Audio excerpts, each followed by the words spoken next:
সম্মানিত সৌদি, কিছুক্ষণ আগে মুক্ত আড্ডা আয়োজনে আমরা কিছু শীত বস্ত্র বিতরণ করেছি। এর আগে অর্থাৎ 15 দিন আগেও আমরা অল্প কিছু শীত বস্ত্র বিতরণ করেছি। 15 দিন আগে শীত বস্ত্র বিতরণকালে আমরা দেখেছি এই গরিব অসহায় মানুষের মুখের হাসি। তারপরে আমরা চিন্তা করলাম যে মাঝে মাঝে আমরা এই ধরনের অনুষ্ঠান করা উচিত। আমরা দীর্ঘদিন যাবৎ এই তাজমহল রোডে আসি, এসে চাঁদা তুলে খানা আয়োজন করি। তারপর দেশের বিশিষ্ট কবি কালাম সালাউদ্দিন, তার সাথে আমি আলাপ করলাম। আলাপ করার পরে আমি বললাম যে আমরা বারবার খানার আয়োজন না করে চলো আমরা গরিব অসহায় মানুষের জন্য আমরা কিছু করার চেষ্টা করি।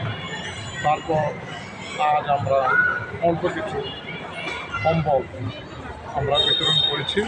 আমি বাংলাদেশের ধনী ব্যক্তিদের কাছে অনুরোধ করব, আপনারাও আমাদের মতো এই সহযোগিতা হাত বাড়িয়ে দেন, কারণ এদেশে অনেক মানুষ নিরাশ্রয় এবং অসহায়। এই আশাবাদ ব্যক্ত করে আমার বক্তব্য এখানে শেষ করছি। আল্লাহ হাফেজ।